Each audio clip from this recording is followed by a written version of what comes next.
UBI, Universal Basic Income. You almost ran on the beginning of a universal basic income in America, what you were going to call Alaska for America. Right. Tell me a bit about that idea and why it didn't make it into the final campaign.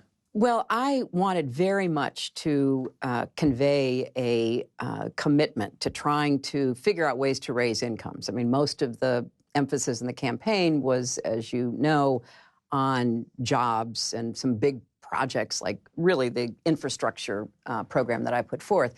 But I was also really interested in what else we were going to be needing to do. And so I looked at a couple of different approaches to what's called UBI, Universal Basic Income, you know, the experiments that have been tried elsewhere. And the Alaska for America idea was really intriguing to me because, in effect, it was to argue that our natural patrimony really does belong to every American, to try to break the mindset that, you know, the extraction of resources is a totally private sector effort, that we as Americans have a stake in it for all the reasons that you can understand.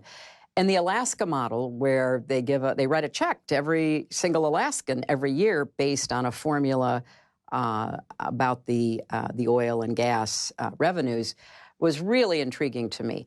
And we dug deep and we tried to explain it to some people, and it just was hard for people to grasp what we were talking about, because most Americans in the lower 48, as we like to say, didn't have any idea about what was going on in Alaska.